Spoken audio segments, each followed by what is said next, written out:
Hola amigos. Hoy tengo que reconocer que me embarga un sentimiento tan contradictorio, que mi estado de ánimo pasa de la tristeza a la indignación incontenible, a cada segundo. No sé qué tendrán preparado para nosotros después de la pandemia los que nos han forzado a recluirnos a toda la humanidad en nuestros domicilios, el que lo tenga, porque no todos tienen domicilio en las sociedades capitalistas. Es un hecho histórico. Es la primera vez en la historia de la humanidad en que toda la población está inmovilizada al mismo tiempo. Y francamente no sé lo que vendrá después, pero sí sé a ciencia cierta lo que tendría que venir. Hace año y pico pudimos ser testigos de unas imágenes que dieron la vuelta al mundo y que a mí me parecieron impactantes. Fue al ver la genuflexión que la primera ministra de Inglaterra, Theresa May, una Inglaterra que según cuentan los ancianos dicen que es una democracia representativa. Casi me dieron ganas de llorar, de verdad. Por mi cabeza empezaron a sucederse los momentos históricos en que la humanidad llevó algo de dignidad a la clase trabajadora y a la ciudadanía en general. Se me agolpaban las imágenes del asalto a la Bastilla en Francia un 14 de julio de 1789, con la gente gritando: libertad, igualdad, fraternidad. Aún recuerdo aquel día de 1867 en que vio la luz por primera vez el libro El Capital, que un tal Carlos Marx dedicó a su amigo, Wilhelm Friedrich Wolff, que había muerto 3 años antes el 9 de mayo de 1864, precisamente en Inglaterra, en Manchester. También me acuerdo de aquel octubre de 1917, que llevó a la creación de la República Socialista Soviética de Rusia, liberando a la clase trabajadora del yugo del feudalismo, y tantos otros momentos que a lo largo de la historia han llevado la dignidad a los trabajadores. Sí amigos, todos estos recuerdos no hacen otra cosa que acentuar mis ganas de llorar de indignación, al ver cómo la clase trabajadora rinde pleitesía a los representantes de su ancestral feudalismo con derecho de pernada incluido. En el siglo XXI la ciudadanía tiene metido en la cabeza que todos los logros que la clase trabajadora ha podido disfrutar desde estos acontecimientos históricos, son derechos que han caído del cielo, cual lluvia generosa. Asco, me da tener que recordarles que no. Que eso es mentira. Que esos derechos han sido conquistados por nuestros antepasados, que se lo arrebataron al feudalismo a base de lucha, sudor y lágrimas, muchas lágrimas. Por eso digo amigos, que la imagen de la genuflexión de la representante de los trabajadores de Inglaterra, caía sobre mi psiquis, como una losa que me aplastaba y me humillaba. Era la viva imagen del triunfo del feudalismo, cuyo éxito radica, no en subyugarnos a la fuerza, sino en que nosotros nos sintamos vasallos agradecidos. Lamentable, de verdad. ¿Dónde ha quedado el espíritu de la Revolución Francesa, exigiendo libertad, igualdad y fraternidad? Como todos sabemos, todo el empeño del capitalismo ha sido destruir Rusia desde el mismo momento en el que triunfó la Revolución Socialista. Eso es un hecho contrastado por la historia, y por las acciones de los ejércitos de la OTAN. Ahora bien, como el socialismo está basado en una idea, en el desarrollo de la filosofía marxista, en el concepto de igualdad, y en la eliminación de las diferencias de clases, hace del marxismo, automáticamente la antítesis del capitalismo. El feudalismo y el marxismo no pueden compartir espacio vital, por lo tanto lo único que le queda al feudalismo es combatirlo, y para eso solo hay dos formas posibles, o bien con una idea mejor, cosa al parecer imposible, o combatiéndola con represión, que es el camino que ha emprendido el feudalismo a lo largo de la historia. Vano intento, porque el pensamiento no se puede encerrar en ninguna mazmorra, como ya he dicho alguna vez, tarde o temprano terminará escapando por alguna rendija del castillo capitalista. He comentado en más de un vídeo que ante el derrumbe del capitalismo que estamos presenciando, estamos más cerca de que la Revolución Rusa que se dio en 1917, se reedite. No en Rusia, sino en el imperio capitalista. ¿Y sabéis una cosa? Creo que eso está más cerca de lo que se piensan las élites burguesas. El mundo ya no soporta a las burguesías, dicen que tienen planificado el famoso nuevo orden mundial. Yo también lo creo. Y posiblemente esta pandemia les venga como anillo al dedo a modo de ensayo, pero se pueden llevar una sorpresa porque no va a ser el orden establecido por ellos.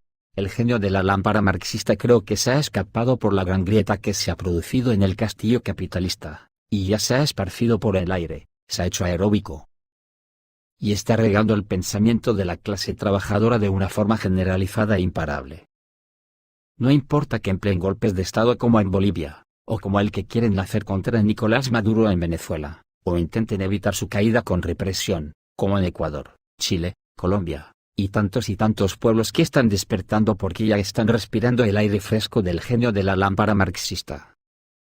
No importa, porque el aire fresco restaurará todas las células vitales y hará que los pueblos se contagien sin remisión. ¿Cómo podrán evitarlos si el capitalismo no tiene una vacuna que los inmunice? ¿Cómo combatirán el pensamiento? ¿A cañonazos? ¿Contra quién? ¿Contra los que ya estamos infectados, o con cañonazos al aire para matar el genio etéreo de la lámpara? No se extrañen, porque son capaces de eso, de disparar al aire creyendo que matarán el pensamiento que flota en el ambiente. No es ninguna broma, porque ya están acostumbrados a matar moscas a cañonazos cuando el pueblo se manifiesta pacíficamente para reivindicar algún pequeño avance social. Dentro de la concepción física de la construcción de una sociedad, tribu, o poblado, el feudalismo es una anomalía genética, es una enfermedad parasitada en las inculturas de sus sociedades, por eso la única medicina para combatir el feudalismo, es la cultura. El conocimiento, y la educación desde la más tierna infancia de las personas, la verdad que tiene que ser adquirida a través del conocimiento, y de la rebeldía contra lo que provoque que las sociedades sean dominadas por sátrapas. Lo que está pasando hoy en día es muy significativo, que nadie piense que toda esta desolación que están produciendo las guerras que imponen las burguesías tienen algo que ver con la economía, ni con la falta de recursos petroleros y cosas de esas. Todo eso solo es una cortina de humo que los árboles de falsimedia, que se ponen por delante para que no veamos el bosque que hay detrás de tanto crimen y genocidios provocados por las burguesías. Sí. No se asusten porque diga que esto no tiene nada que ver con la economía, que es lo que las burguesías pretenden que creamos. Es el engaño del que se valen utilizando herramientas propagandísticas de todo tipo, desde las religiones, hasta las fantasías neoliberales que dicen que si la economía y los medios de producción no están en manos de las élites burguesas el mundo se acaba. Todo es una gran mentira, las guerras y latrocinios las provocan para que las burguesías sean las dueñas del planeta, la OTAN nació para eso. ¿A qué parece un contrasentido decir esto? Pues no, porque para que funcione la maquinaria de la producción mundial, no hace falta robarle los recursos petroleros ni minerales a otras naciones. Ni mucho menos. Resultaría mucho más barato y ecológico comprarlo en el mercado a las naciones que lo posean en un intercambio justo y solidario en un mundo que no se puede permitir ni un minuto más a personajes que son capaces de destruir una nación entera solo para robarles sus recursos. Por lo tanto no es un acto de lucha por unos recursos sino un acto de demostración de fuerza, para que sepamos quién manda en el mundo. ¿Cómo se puede permitir que el populacho se beneficie de los recursos que su nación dispone? Para las burguesías eso es intolerable. En el vídeo del otro día cuando decía que posiblemente a la Rusia de Putin le suceda una Rusia socialista, lo fundamenté en que el acoso del imperialismo occidental no le dejará otro camino al pueblo ruso si quiere subsistir. Hoy toca hablar de que una vez que el genio de la lámpara marxista se ha escapado de la mazmorra capitalista, también creo que a las sociedades burguesas, ya no les queda otra salida que el socialismo. Además ya creo que está pasando, ya ha empezado, los pueblos ya se han percatado ayudados por internet, que todo lo que les contaban no era más que una mentira, una película preparada para que solo concibamos dar la vida por luchar para engordar el culo, precisamente de nuestros opresores. Creo que eso sí está acabando, los pueblos se están movilizando, y pasito a pasito la humanidad irá cogiendo las riendas de su propio destino solidario. El 1% no podrá detener a los humillados y ofendidos. Somos legión. Y tenemos unas armas que nunca hemos tenido, tenemos internet, y tenemos un nuevo aire fresco para respirar, que además el genio de la lámpara lo ha impregnado con el virus del raciocinio. El feudalismo ha llevado al planeta a hacer cierta la consigna de o socialismo, o barbarie. Pues ahora mismo ya estamos de lleno en la barbarie capitalista. Y ante esta situación el capitalismo no puede anteponer ninguna idea, que no sea la de decir que el socialismo es peor, argumento que ha estado utilizando históricamente, ha enseñado a los niños desde las escuelas que el socialismo es malo.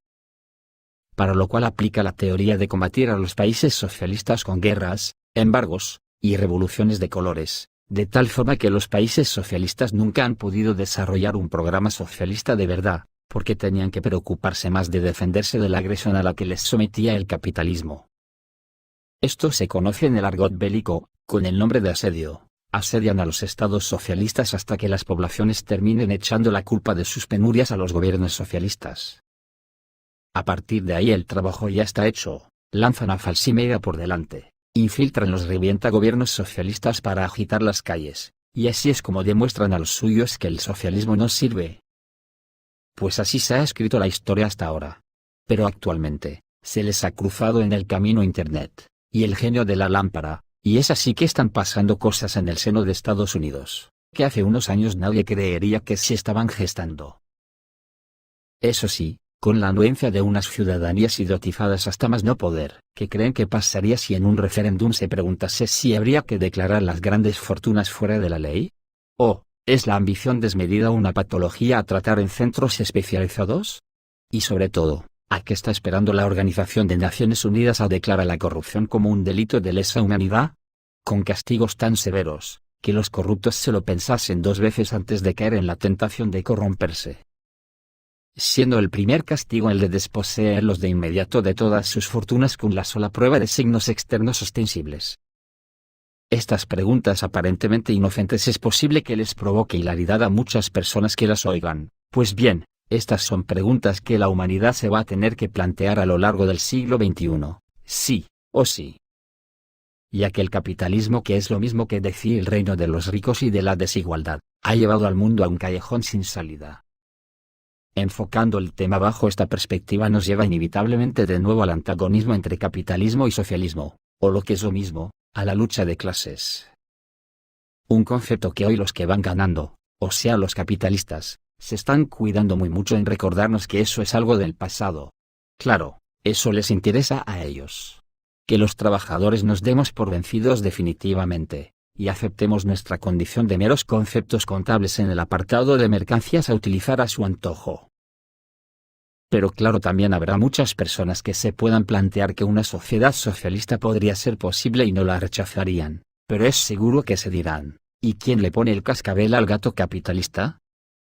Siempre mirando hacia el horizonte donde otear el posible movimiento u organización política capaz de ponerle el cascabel al capitalismo, eso sí, saben que nunca la encuentran ni la encontrarán ni con catalejos. Por la sencilla razón de que miran en la dirección contraria, siempre miran al horizonte cuando en realidad tendrían que mirar en su propio interior. Ya que el socialismo bien entendido empieza por uno mismo, ¿cómo vamos a pedir a los demás que luchen por una sociedad igualitaria, si nosotros somos los primeros que nos inhibimos de la lucha? Aunque la ventaja que nos llevan los capitalistas es tan grande que parece insalvable, hay una máxima muy sencilla, pero muy real y efectiva, aunque parezca poca cosa, dice que un grano de trigo no hace el granero pero ayuda al compañero. Y al final termina llenando un silo enorme, o llenando las urnas de papeletas con la decisión correcta para erradicar lo antes posible la lacra capitalista. O en su defecto a llenar en vez de las urnas, las calles, como están haciendo los chilenos. El filósofo alemán, Christian Neuhausser, que en un libro titulado La riqueza como problema moral, plasma una idea que asustará a los que más tienen. Prohibir la riqueza, o mejor dicho, prohibir la existencia de ricos. Recaudar y redistribuir el 100% de lo que tiene ese 1% de la población global que acumula el 82% de la riqueza del planeta, según datos de la ONG británica Oxfam. Es justo lo que plantea el filósofo y profesor de la Universidad Técnica de Dortmund. Este autor confía en que las ideas de su libro tengan un impacto en la clase política de su país, necesitada como está, de solidaridad. Por lo tanto, ¿qué nos prohíbe desarrollar una conciencia de clase proletaria que se lleve por delante al criminal capitalismo? La sola adquisición de conciencia de clase, por sí sola traería por añadidura la solución que la humanidad está esperando. Y mandemos a la mierda a todos los economicidas del planeta, que solo conciben la convivencia dentro de un concepto contable, que siempre termina haciendo ricos a unos pocos y creando desigualdad social hasta decir basta. Y eso es lo que nosotros tenemos que decir en nuestro fuero interno. Basta ya. Esto es todo, amigos, reciban un saludo.